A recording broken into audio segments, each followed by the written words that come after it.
Éric Nolot, bonjour. Bonjour Yasmina. Je reçois l'homme de télévision, mais pas seulement, parce que vous êtes fan amoureux de Graham Parker. Oui. Et pour l'occasion, Belfond ressort le livre Parker Roman, une édition augmentée. Violemment augmentée. Hein. Violemment augmentée. 50 pages, 60 pages même. De rajouter. Ah ouais.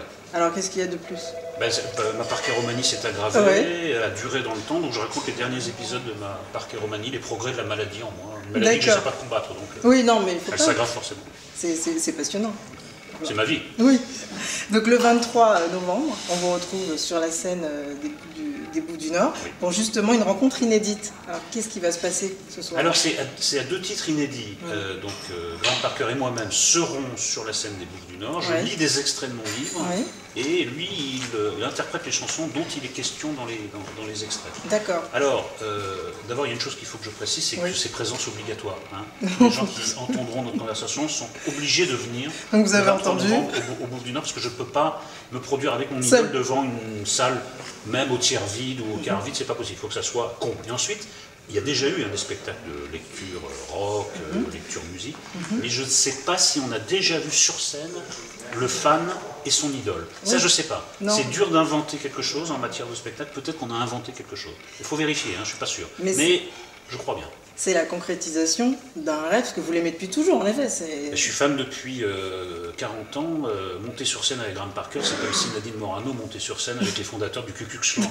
C'est le même kiff, le même trip. Voilà. Et j'ai d'abord été un fan de base, ensuite j'ai été son éditeur, c'est un très bon écrivain. Voilà, je suis devenu son ami depuis une quinzaine d'années, et il a accepté à titre tout à fait amical de faire cette soirée au Bouffes du Nord. En plus, c'est une des plus belles salles de Paris. Et je peux vous dire que il n'est pas du tout angoissé, lui. Contrairement à moi, cette soirée, il l'envisage avec la plus grande sérénité, ce qui n'est pas tout à fait... C'est vrai, vous l'appréhendez un petit peu? Oui, vous connaissez par cœur, le phénomène? Je connais... Lui, j'ai aucun doute. Hein. Je connais les chansons vraiment par cœur, au sens... avec le jeu de mots qui va avec. En revanche, moi, c'est la première fois que je monte sur scène. Et puis, il y a un pari quand même, c'est que si mon livre... Et ce que j'avais en tête au départ, il s'adresse à tout le monde, pas seulement aux fans de rock. Alors là, on va pouvoir vérifier auprès de tous les spectateurs si mon livre s'adresse vraiment au vaste public ou ne concerne que les amoureux de rock. D'accord. Voilà. Mais moi, j'ai voulu en faire un objet littéraire, non seulement pour les amateurs de rock, mais de littérature tout court. Voilà. D'accord.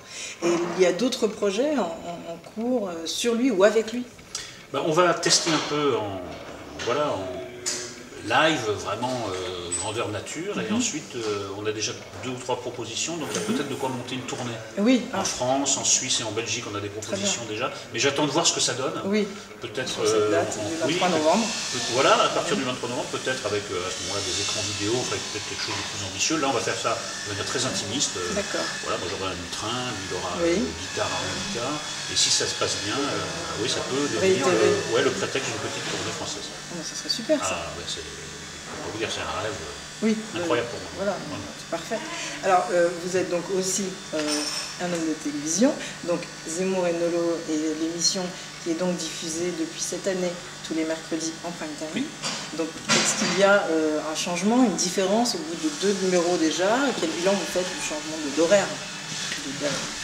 D'abord, on l'a pris comme une récompense de la bonne santé générale de l'émission, la bonne santé éditoriale. C'est une promotion. Oui, en quelque sorte, parce que j'ai pas vérifié, mais je crois que c'est là aussi, peut-être unique, le seul talk show en prime time, le seul talk show politique. Absolument. En prime time, donc oui, c'est bien. Après, on peut pas dire que ça change grand-chose dans la conduite de l'émission. Moi, psychologiquement, j'ai pas senti de différence. Après, c'est un peu plus attractif pour les invités, certainement. Oui, voilà, c'est la question que j'allais vous poser. Il y en a qui peuvent être un petit peu réticents à l'idée de se retrouver sur le même plateau qu'Éric Zemmour, et finalement, peut-être que l'horaire attire plus facilement des invités. Pour l'instant, j'ai pas senti de grande différence. Bon, pour dire les choses de manière très générale, mais il faudrait détailler, il faudrait nuancer. Oui, on a un peu plus de mal à faire venir des gens de gauche que des gens de droite, c'est sûr. Et c'est sans doute par réticence envers l'autre héritier, c'est sûr. Moi-même, je hérisse pas mal de gens de gauche aussi, parce que je suis pas de la bonne gauche. Ah. Ben non, je suis pas de la bonne gauche. De quelle gauche alors? Bah, actuellement, il faut être de la gauche bien pensante, il faut être de la gauche hors sol, il faut être de la gauche des cocktails, il faut pas être de la gauche. Voilà, moi j'habite un quartier populaire, c'est complètement ringard quand on est de gauche. Là. Oui, au contraire, il faut habiter le quartier latin, le 7e arrondissement, le 16e, ça c'est la bonne gauche. Quoi. Donc, et puis surtout, il faut, par exemple, je sais pas moi, sur la question des migrants, à la fois dire.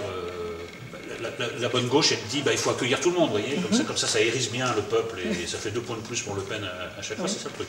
Non, moi je suis une gauche qui dit écoutez, voilà, il y a un devoir d'humanité, de solidarité. Parce que les gens arrivent à un état de détresse matérielle et morale. Après, on n'a pas vocation à accueillir tous les migrants du monde. Voilà. Mais ça, déjà, c'est le premier pas vers le fascisme. Oui, voilà, exactement. Donc, on a un peu de mal. Et puis, je hérisse aussi quelques gens de droite. Mais enfin, écoutez, pour l'instant, on en est qu'au début de la saison, on n'a pas beaucoup de mal à composer les plateaux. Voilà. Oui, vous avez des Fillon, des beaux invités. Nous avons eu Le Pen père, ce qui est quand même plus rare que Le Pen fille, qui elle, alors... Il ne vient plus aux émissions.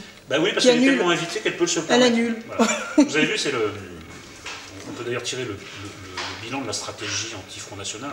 Pendant 30 ans, on nous a expliqué qu'il ne fallait pas parler avec eux, pas parler d'eux. Et maintenant, on espère qu'à 18h50, elle n'annule pas. Exactement. On est à genoux de Marine Le Pen. Donc je trouve que cette stratégie, là aussi d'une certaine gauche, est vraiment couronnée de succès. Donc il continue comme ça, il persiste. Je pense qu'en 2017, du coup. Non, en 2017, c'est un peu tôt, mais on en verra les résultats peut-être en 2022. Je pense qu'il y aura le couronnement de cette brillante stratégie. Voilà. Oui, Valls aura du pain sur la planche pour exister en 2022, du coup. Oui, je crois plus en 2022 à l'existence de Marine Le Pen que de Manuel Valls. Oui, je crois que la longévité est plus du côté, malheureusement, de Marine Le Pen que de Valls à l'heure actuelle. Après, la politique, il peut se passer beaucoup de choses. Exactement, c'est encore long. Oui, bien sûr. Plus que 5 ans. Et justement, vous êtes un fin observateur de la vie française et de la société. Dans quelques mois, quelques semaines, on va se rappeler d'un événement assez funeste, qui est les attentats de Charlie Hebdo. Et on a eu récemment des expériences comme Nadine Morano qui parle du Maurras, comme le jeune journaliste qui écrit un livre, qui écrit un livre sur une fiction qui imagine Éric Zemmour président de la République. Donc on a le sentiment qu'il y a eu une cohésion et un amour national absolu au mois de janvier, mais qu'au fil de l'année, il y a eu quelque chose qui se rapproche plus de la division qu'autre chose. Plus des Français qui disent, les migrants, comme vous disiez tout à l'heure, pas trop. Voilà. Donc quel est votre bilan sur cette année finalement? Est-ce que cette cohésion était juste une utopie? D'abord, j'ai oublié de me signer quand vous avez dit Zemmour président, donc je le fais tout de suite. On sait jamais parce que si Dieu existe, peut-être qu'il peut intervenir pour vraiment que ça... Là, ce serait la fin. C'est vraiment la grosse tuile. D'ailleurs, autant pour la France que pour lui. Je pense que vraiment, j'imagine Zemmour n'a pas les armes. Dossier, non, il n'a pas les armes. C'est pas son truc, c'est pas son truc. Voilà. Non, écoutez, il y a eu 2 temps. Moi, je dois dire que les attentats du 7 janvier, ça a d'abord été quelque chose d'assez personnel, parce que j'ai un ami parmi les victimes, pas parmi les morts, heureusement, mais parmi les blessés graves, qui est sorti d'ailleurs très récemment de l'hôpital, pour vous dire qu'ils ont eu du mal à le réparer. Il avait pris une balle de Kalachnikov dans le visage, donc c'est un peu dur à réparer. Donc au début, moi, ça a vraiment été quelque chose de personnel, parce que d'abord, j'essayais de savoir s'il était en vie, j'essayais de savoir dans quel hôpital, etc. Ensuite, il y a eu ce grand moment d'émotion collective nécessaire, et après, malheureusement, c'est un événement qui a confirmé que le gros problème de la France, c'est que nous ne parvenons plus à constituer un tout. Voilà. C'est une juxtaposition, une mosaïque d'intérêts contradictoires, d'ethnies opposées les unes aux autres. Et en effet, ça a été tout de suite... une fois que l'émotion s'est un peu apaisée, tout de suite, c'est reparu, mais avec plus de force. Oui, le livre d'Emmanuel Todd était incroyable de ce point de vue-là, parce qu'il a complètement hystérisé le débat. Des gens comme Finkielkraut également, en plus avec des arguments qui quand même scientifiquement sont un peu étranges. Alors, il y avait moins de monde ici que là, alors à Marseille, alors comme à Marseille il y a plus d'immigrés, ça prouve bien que... Voilà, il faut quand même rappeler que je ne suis pas soupçonnable de la moindre complaisance. Je vous ai dit, j'avais même un ami, mais enfin, on n'est pas obligé d'être Charlie, on n'est pas obligé de défiler, il y a des gens qui... parce qu'on a indiqué que les quartiers populaires n'avaient pas... il y a d'autres moyens peut-être de se joindre à l'émotion, il y a beaucoup de choses, donc malheureusement, c'est une photographie très fidèle de la France d'aujourd'hui. Nous ne parvenons plus à être un collectif.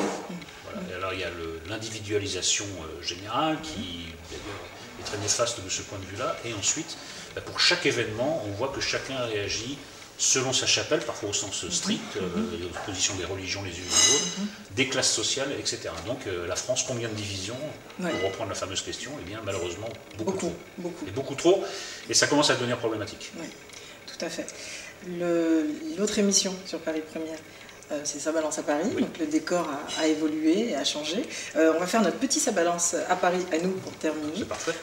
Alors, si vous deviez critiquer un livre ou un film de cette rentrée, ou un livre ou un film qui va sortir bientôt, vous choisiriez? Moi, il y a un film qui va sortir d'ici quelques jours, qui a été un choc extraordinaire au Festival de Cannes. C'est le genre de film qu'on voit une fois tous les 10 ans, c'est Le Fils de Saul, de Laszlo Nemes.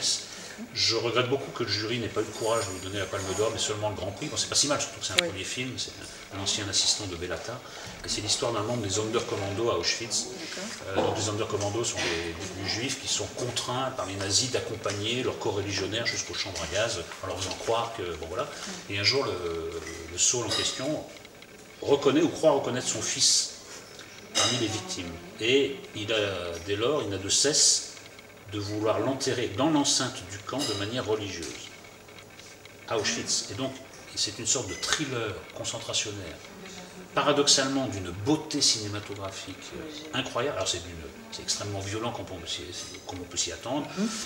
Laszlo Nemes arrive à ne pas montrer les choses de manière trop crue ou complaisante. De ce point de vue-là, c'est un tour de force. Et écoutez, franchement, ça fait 10 ans que je n'avais pas vu un truc pareil. D'accord. Le Fils de Saul de Laszlo Nemes, c'est pour moi le film de l'année et peut-être de ces dernières années. Voilà. D'accord, il est prévu en salle? Je crois que ça sort le 4 novembre. Le 4 novembre. Éric Nolot, merci d'avoir accepté notre invitation. Le plaisir fut pour moi, Yasmina. Voilà, donc alors on vous retrouve le samedi à 17h50 sur Paris Première, Ça balance à Paris. Le mercredi en prime, Zemmour et Nolot, mais surtout, et on regarde la caméra et on oblige tout le monde à y aller le 23 novembre au Bouffe du Nord pour une représentation inédite avec Graham Parker. Inédite et unique, présence obligatoire, c'est pas la peine d'amener un mot de votre maman, il faut être là. Voilà. Voilà, le 23 exactement. novembre à 20h au Bouffe du Nord. Graham Parker and Éric Nolot live at the Bouffe du Nord. Et on Je sais que vous êtes fait regarder à l'étranger, ça me permet de faire un message bilingue. Au Maroc. Voilà.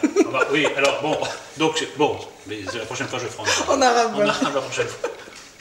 Donc on se quitte avec votre chanson préférée de Graham Parker qui est Don't Ask Me Question, ne me pose pas de questions, ce qui me paraît la conclusion parfaite pour une séance d'interview. Voilà, parfait, je vous remercie beaucoup. Encore une fois, merci. Au revoir, à bientôt. À très bientôt.